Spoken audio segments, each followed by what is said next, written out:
Bob Toth. On 29 April 2018, the Seattle Mariners used a 5-run second inning off of struggling starter Josh Tomlin to take a significant lead and never looked back as they completed their second series win over the Indians with a 10-4 victory in Cleveland on Sunday afternoon.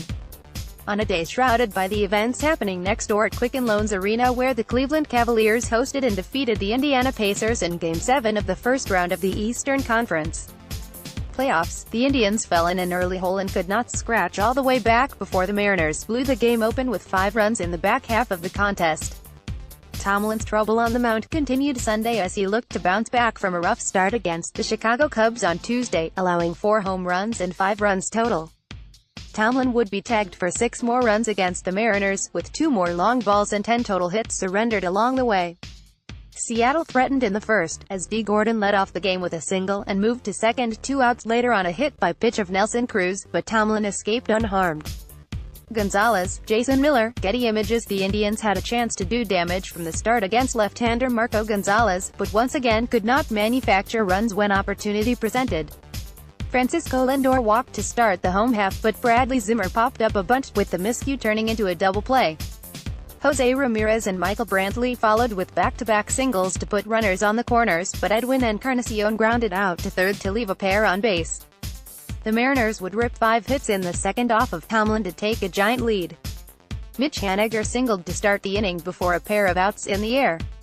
Number 9 hitter Ryan Healy's big day began with a double to left, plating Haniger with the game's first run. The hit parade continued as Gordon recorded his second hit of the game with an RBI single.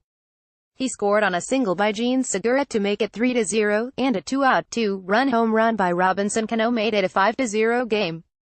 The Indians would respond with a pair of big hits in the bottom of the second.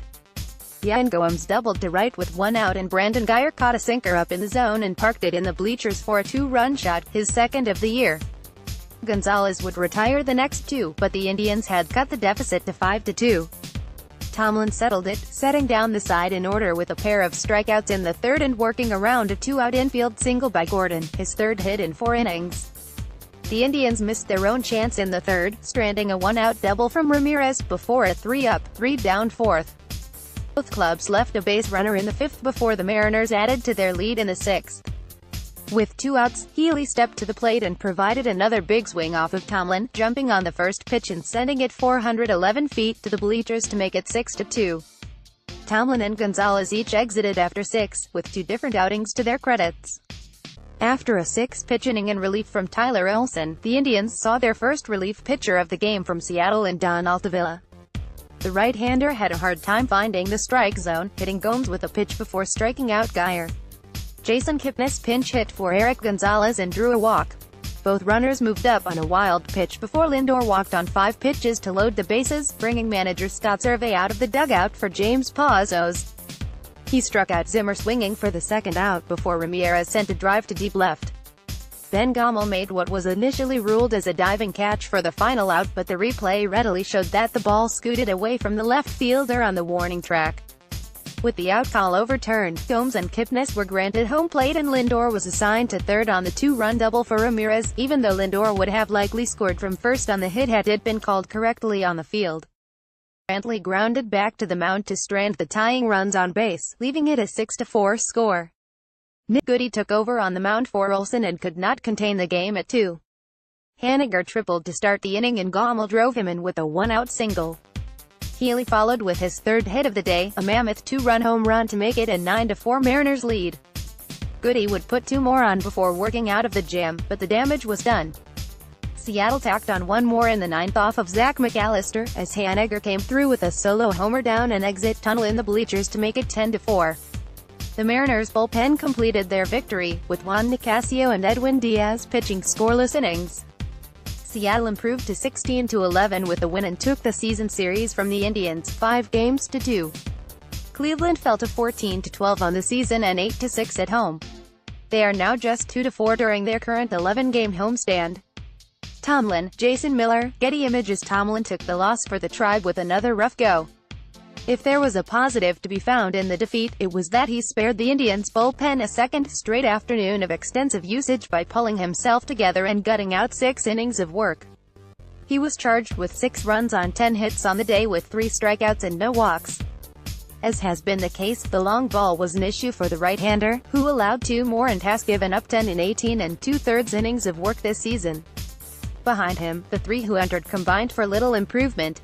After the scoreless inning from Olsen, Goody and McAllister combined to work 2 innings, allowing 4 runs on 4 hits with a walk, 2 homers allowed, and 3 strikeouts. Gonzalez was backed by an early lead as the Mariners put up a similar performance as the night before. He improved to 3-2 on the season with 6 innings of quality baseball, allowing 2 runs on 6 hits with a walk and 4 strikeouts. The M's got key performances from spots scattered all throughout the lineup. Gordon went 4 for 5, retired only in his final trip to the plate in a close play at first base. He singled 4 times, drove in a run, and scored once. Haniger and Healy each had 3 hit games and left the yard. Haniger was 3 for 5, scored 3 runs, and fell a double short of the cycle. Healy was 3 for 4 with 3 runs scored and 4 runs driven in, hitting his second double and both his second and third homers of the season in the win. The Indians once again could not come through with runners in scoring position, going 2 for 8 in the game. Ramirez had 3 hits, giving him 4 in the series after starting the season 0 for 23 against the Mariners. Gomes had a 2-hit game and scored twice. Geyer drove in a pair with his second homer of the homestand. The Mariners will head back home and return to action on Tuesday, but the Indians will get right back to work on Monday night when they host the Texas Rangers in a 3-game series. Trevor Bauer, 2-2, 2.41 ERA will start for the Tribe against Rangers left-hander Cole Hamels 1-4, 4.41. First pitch from Progressive Field is scheduled for 6:10 p.m. Eastern Time. Photo, Jason Miller, Getty Images Brandon Geyer Jose Ramirez Josh Tomlin